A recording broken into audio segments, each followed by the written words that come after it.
Hola amigos y amigas de la literatura clásica, estos clásicos que con mis personas y que yo debo ser. Miss Maupassant.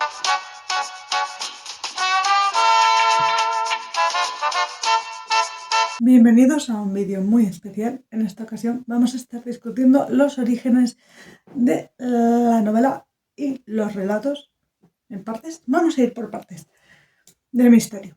He sacado mi lupa, está sucísima y la miniatura para este vídeo va a ser para el siguiente. Para el Hot Girl Mystery Summer, no sé si va a venir el siguiente o el siguiente del siguiente. Para este vídeo lo que me apetecía era poneros un Hercule Poirot, la máxima expresión de las novelas de misterio.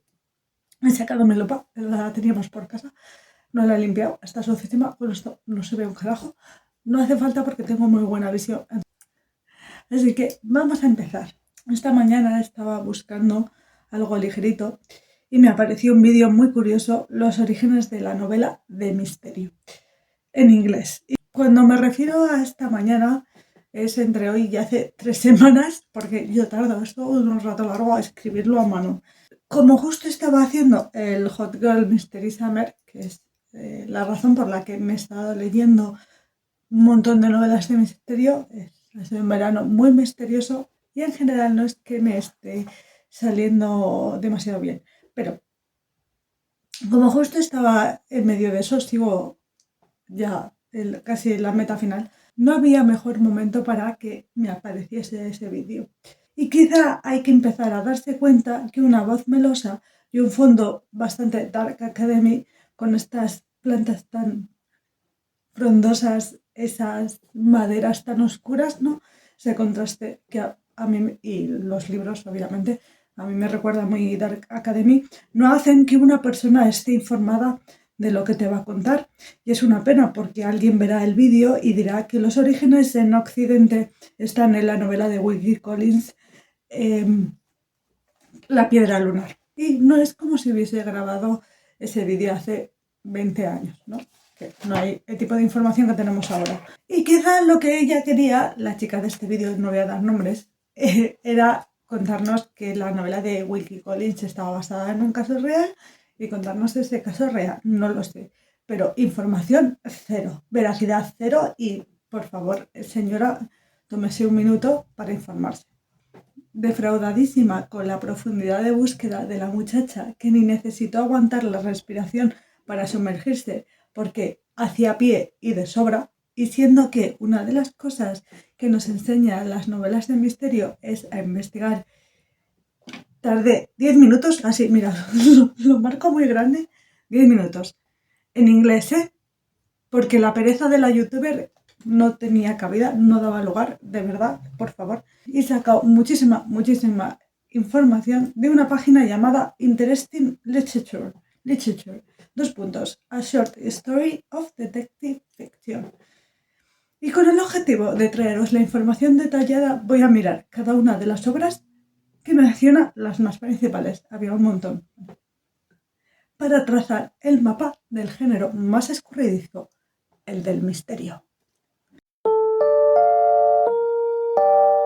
Si nos vamos a los orígenes más lejanos en el tiempo, nos aparecen dos.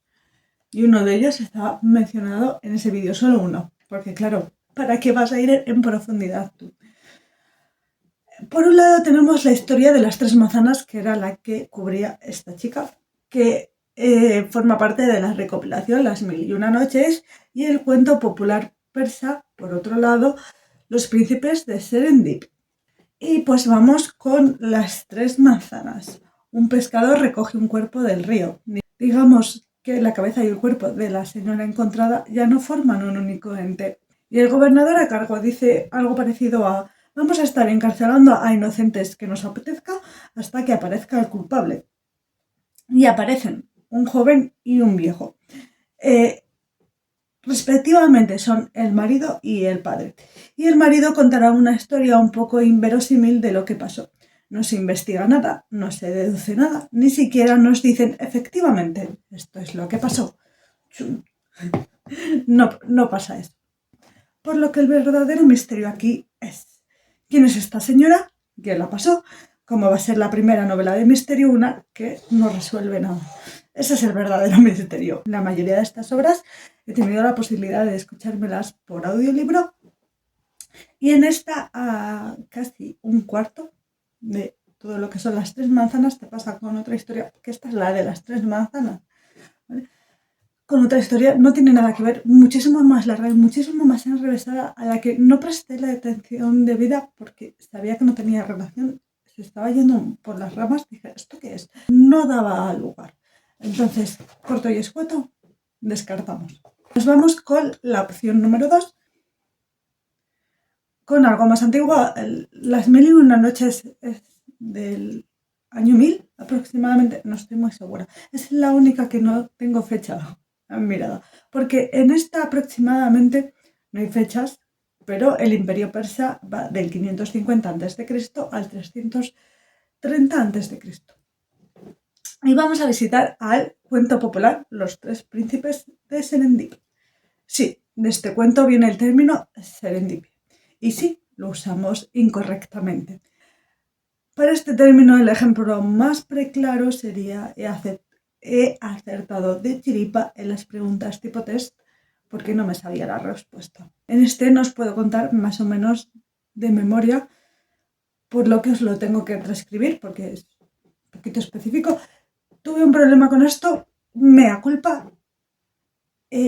Busqué el cuento, elegí la primera, salía como en miniatura, dije, nada más que lo buscas te sale la IA, si no pongo menos IA, digo, lo voy a poner de aquí. Y la página número 2, pero es que la número 2, todos culpamos de esto, mea culpa, hice investigación, no en muy profundidad, luego soy yo la que me quejo, sí, efectivamente, y os transcribí la parte de la IA y la segunda estaba más en profundidad y es mejor. Parece que he hecho un resumen, pero vamos a hacerlo por lo válido porque no iba a volver a transcribirlo entero. Hace mucho tiempo vivió en Serendip un poderoso rey llamado Jafar. Tenía 3 hijos a los que dio la más dedicada educación. Alcanzaron el dominio de todas las ciencias y aún así su padre pensó que la sabiduría de los príncipes no estaría completa hasta que no caminaran por el mundo y conocieran a sus gentes, por lo que les hizo emprender un viaje. En el camino se toparon con las huellas de un camello, a la vista de las cuales supieron deducir que el primer príncipe que llevaba mantequilla y miel, ya que observaba hormigas en un camino y moscas en el otro. El segundo príncipe encuentra huellas de una persona y marcas de que el camello se ha arrodillado. Huele la orina, siente lujuria, por lo que sea, esta parte es mega rara, ¿vale? Por lo que sea. Y deduce que era una mujer la que llevaba el camello. El tercer príncipe ve huellas de manos que demuestran que la mujer se tuvo que apoyar hacia estilo rana para poder levantarse. Yo aquí no le veo demasiada lógica. Te agarras así a la pata del camello y tiras. No lo sé, pero bueno. Al orinar.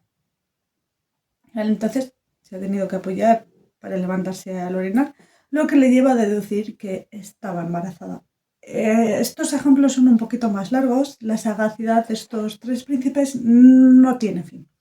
Al acercarse a la ciudad, contemplan a un mercader que gritaba enloquecido. Había desaparecido uno de sus camellos y una de sus mujeres. Estaba muy triste por la pérdida de la carga que llevaba el animal y echaba la culpa a su joven esposa, que también había desaparecido. ¿Llevaba a tu camello una carga de miel y mantequilla?, pregunta el primer príncipe. Sí. ¿Y era llevado por una mujer?, pregunta el segundo. Muy descuidada, por cierto, es mi esposa. Que estaba embarazada, comenta el tercer príncipe. Por eso se retrasaba continuamente con sus cosas y yo, pobre de mí, la dejé atrás en un momento. ¿Dónde los habéis visto?, pregunta el mercader. No hemos visto jamás ni a tu camello ni a tu mujer, responden los 3. Entenderéis que no les creyeran. Obviamente había muchos testigos de esta conversación, por lo que fueron llevados a la cárcel, ya que en Kandahar el robo de camellos es el peor delito, más que el rapto de esposas, sobre todo cuando tienes otras 4 esposas para que te pongan la cena. Ni un solo misógino ha pasado hambre en este relato. Bueno, pues que al final esta mujer aparece antes de que ejecuten a los 3 príncipes, lo cual divirtió mucho al emir de Kandahar y, asombrado por la sabiduría de los tres príncipes, los nombró ministros a los tres. En este relato tenemos la otra cara de la moneda del anterior, la deducción que no conlleva una resolución.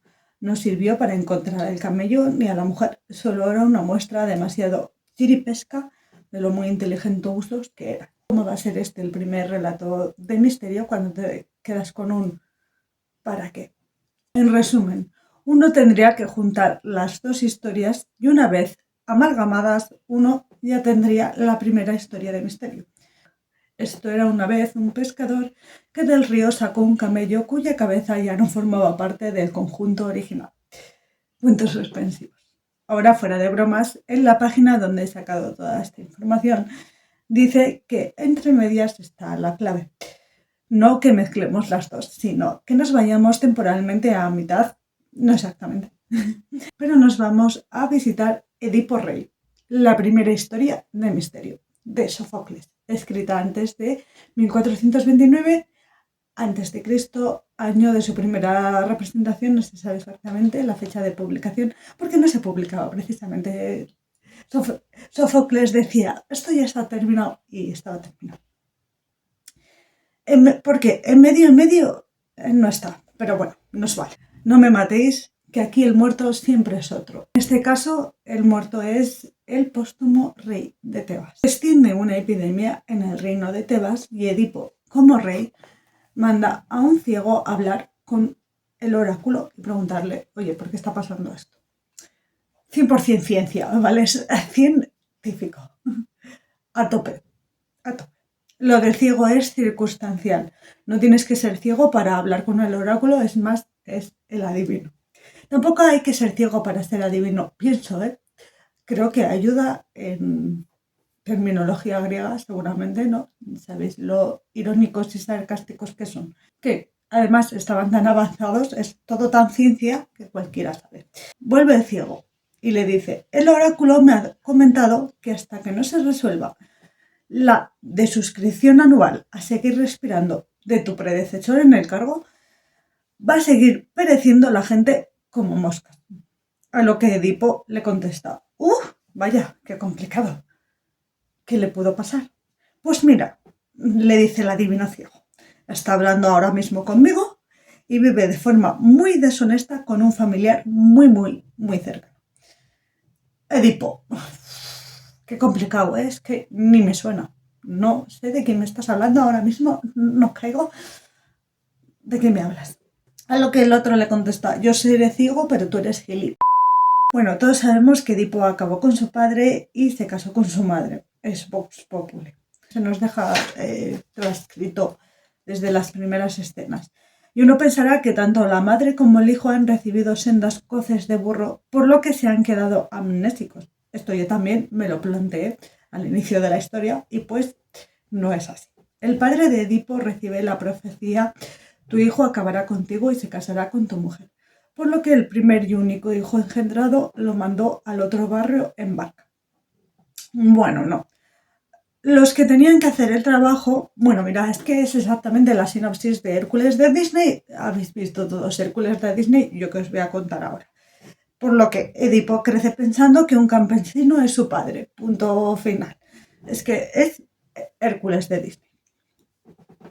Cuando es un poquito más mayor, a Edipo también le predicen que acabará con su padre y se casará con su madre. Que igual la solución es dejar de ir a los oráculos, pienso yo, pero no soy una griega del siglo X a.C. Tampoco tengo mucho derecho a opinar. Espantado de la profecía, Edipo huye. Acaba otra vez en Tebas, de cuál era originario, pero él no lo sabía. Y acaba con la vida de su padre creyendo que era un salteador de caminos. Y se casa con su madre. Todo esto desde el más puro desconocimiento. Y solo le queda ir a visitar a testigos para hacer preguntas sobre lo que le pasó en los últimos momentos al antiguo rey de Tebas. Clásica novela de misterio. Edipo Rey de Sófocles es coronada la primera historia de misterio de la antigüedad. ¡Bien! ¡Aplausos! ¡Aplausos! Pero vamos a pasar a la invención de la imprenta porque esto es muy movidito. Sabéis que siempre se dice que la primera novela, bueno, en este caso son relatos los dos, de misterio, se da inicio con El crimen de la Rue Morgue de 1841 después. Os vais a reír. Es muy gracioso, ¿eh? Porque no es el primer relato de misterio.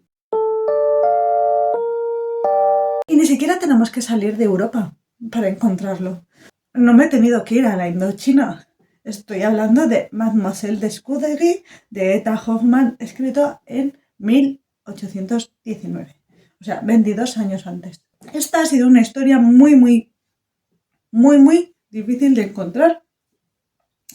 Por lo que, como yo la encontré en el blog Espejo Gótico, que es como la biblioteca de Alejandría de los relatos góticos, os lo voy a dejar en la cajita de información por si le interesa a alguien, ¿vale? La Francia de Luis XIV. Una oleada de crímenes asolan París. Si apareces públicamente con joyas, o te pegan y te las roban, o te amochan y te las roban. Pero de que te las roban, tenlo seguro. Estamos en la casa de Mademoiselle de Scudéry, amiga de la preferida del rey, poetisa en sus ratos libres. Ella, no la amiga del rey, ¿vale? No he mirado en ningún momento si es una figura real o no. Me imagino que posiblemente sí. Creo que no era relevante para el desarrollo de la historia que esta señora hubiera asistido de verdad. Es de noche. Madame Scudéry está sola con el ama de casa. Llaman y una figura sospechosa consigue que el ama le abra con demasiada información personal. Esta parte nunca se aclara, quería comentarlo. Quizá he hecho un ensayo demasiado largo de esta obra porque necesitaba que alguien me dijera qué pasaba con este hombre que aparece al principio, porque sabe demasiada información de Madame de Scudéry. Claramente demuestra que tiene relación muy cerrada y específica con Madame de Scudéry y en ningún momento se resuelve un misterio muy sospechoso. Es así como Mademoiselle, ¿por qué le llamo Madame? Es Mademoiselle. Se topa con la joya mejor elaborada que París haya visto, pues este maleante se la deja a ella. Le dice a la criada, dale esto. Voy a saltar un par de pasos y os cuento que el joyero más top, el más en boga que hizo la joya ha sido Esmochado. Exactamente del mismo modus operandi que los otros crímenes, pero en esta ocasión culpan a su aprendiz. Le acusan de toda la ola de crímenes, porque claro, si ha sido este, pues tiene que haber sido todos los anteriores. Pero la hija del finado está prometida con este chaval, que se llama Olivier. Con la ayuda de Mademoiselle de Scudéry tendrán que resolver quién es el culpable de estos crímenes. A ver, esta historia me ha resultado curiosa. El misterio es un poquito flojo. No te... Se supone que el Olivier te tiene que interesar porque está la hija del otro enamoradísima de él y dices, no tiene que ser culpable, no crees que sea culpable. La parte que no se resuelve del señor que llama a su casa y le deja la joya esta. Yo entiendo que es un deus ex machina para que se siga desarrollando la historia, pero me ha molestado mucho que en ningún momento se resuelva quién era ese señor que claramente tenía relación muy estrecha con Mademoiselle de Scudéry. Me ha molestado. La resolución, vamos a hablarla en un segundito, es floja. Como curiosidad, como primera historia, está muy bien. Como para relecturas tampoco se presta. Entiendo que el factor shock es mucho más interesante en El crimen de la Rue Morgue, que vamos a hablar ahora mismo. Voy a hacer spoiler, obviamente que voy a hacer spoiler, voy a contar quién es. Mira que lo he evitado en este, para que haya sorpresa. Os saltáis, voy a poner flechitas para que podáis ir a las primeras novelas o podéis cerrar aquí, ¿vale? Nos vamos con El crimen de la Rue Morgue de 1841, que ya lo había mencionado, de Edgar Allan Poe, que es la que nos trae al primer detective, Dupin. Esto sí es así, no confundir con Arsène Lupin, pero el primer relato de misterio ya no es.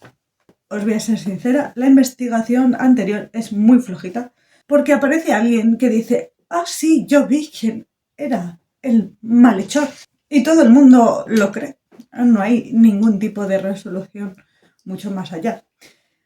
Pero no os riáis demasiado rápido, que esta historia, el de los crímenes de la Rue Morgue, lo hizo un puto mono. Lo hizo un puto mono. Lo hizo un puto mono. Te quedas así. No es que sea demasiado estrambótico, porque esto tendría que tener una palabra más allá de algo estrambótico, improbable y barroco y chorrigueresco. Es una categoría nueva por inventar. Que tampoco considero que una historia de 180 años se puede hacer demasiado spoiler, ¿vale?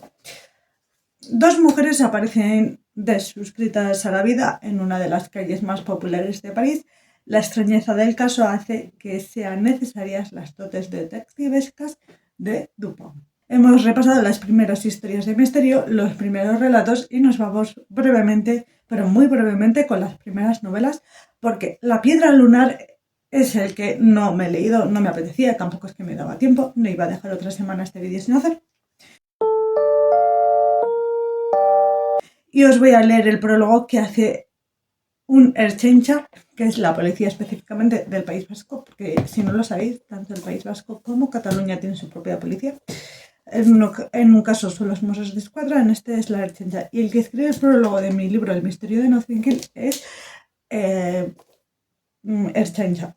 No he escrito esta palabra bien porque no es exactamente cómo se escribe, pero tenéis ante vosotros la primera novela de misterio de la historia.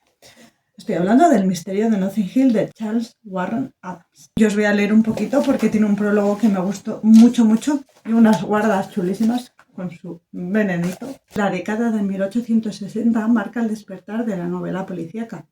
La más conocida de las primeras que se escribieron es La piedra lunar de Wilkie Collins, publicada en 1868 después de su presentación por entregas en All Year Round, de enero a agosto de ese mismo año. El protagonista de esta historia es el oficial de policía Cuff, que tiene que encontrar un diamante indio sagrado que ha desaparecido. Es un hombre serio, concienzudo y digno de confianza. Un hombre con valores morales que, además de resolver el caso tras una investigación metódica, hace todo lo posible por devolver el diamante a su verdadero lugar. Cuando se publicó La piedra lunar, la novela de detectives ya era un género consolidado. Pero, ¿cuáles son sus antecedentes? La novela de Collins aparece al menos 5 años después del misterio de Notting Hill y que otros muchos libros y relatos protagonizados por detectives. Puede que el más famoso sea Casa desolada de Charles Dickens, que en principio se publicó por entregas mensualmente entre marzo de 1852 y septiembre de 1853.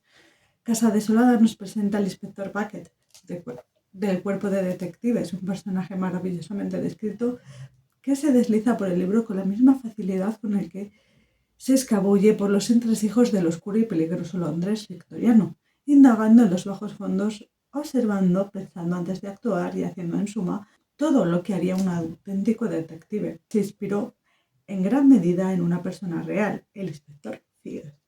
Con todo, a pesar de la prominente presencia de Bucket en Casa desolada, su investigación de la muerte del señor Tulkinghorn es una de las muchas intrigas secundarias propias de Dickens y no la central del libro. Por eso no se consideraría, y la gente no la recuerda, como la primera novela de misterio. No podríamos decir que Casa desolada sea una novela de detectives, aunque evidentemente uno de sus personajes principales sea detective.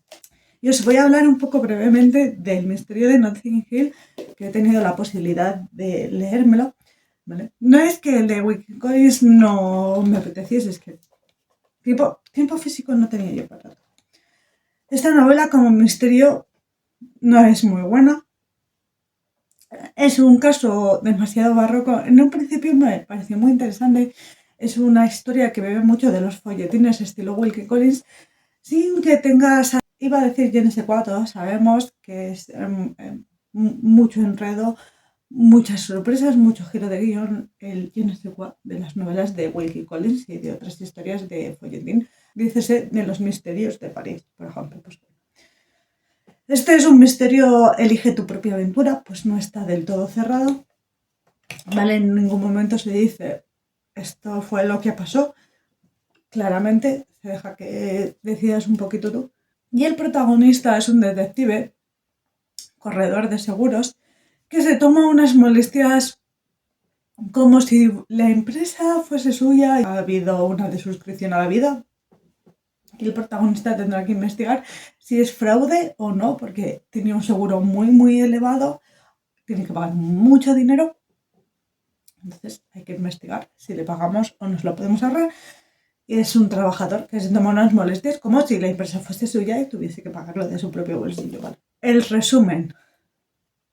Salvo los primeros relatos bastante olvidados en el tiempo, salvo Edipo, lo cierto es que para adaptar la primera historia de misterio se usa el parámetro de la popularidad. Claro que Wilkie Collins era 1000 veces más popular y se quedó más en lo colectivo que Charles Warren Adams, que la única razón por la que este libro está publicado es que él trabajaba en una editorial, porque si no seguramente nadie había apostado por sus novelas. Entonces ha habido un trabajo detrás de redescubrir esta obra y por eso no se conocía, ¿vale? Y claro que uno recuerda más y deja mucho más pozo en él y en lo colectivo y lo popular un mono asesino que unas joyas desaparecidas en el París de Luis XIV. Lo siento por el spoiler otra vez, de hace 180 años, al final os lo habéis comido. Sí, pero que esto no nos sirva de excusa para no hacer nuestro trabajo, sobre todo aquellas personas que hacemos divulgación de obras o de historias o de conocimiento, porque al final estás divulgando unos conocimientos que son inexactos y para nada verídicos. No, por mucho que lo quiera, por mucho que sea más interesante que la novela de Wilkie Collins esté basada en un caso real y os pueda venir yo a contar el caso real. No da lugar. No os creáis todo lo que os cuentan, sed críticos, comprobad siempre la información, como debería haber hecho yo con los 3 príncipes de Serendip. Probad siempre las fuentes. Mirad en varios sitios, llegad hasta el fondo de la cuestión. No dejéis que os engañen. Con cariño me despido. Hasta la próxima. Saludos.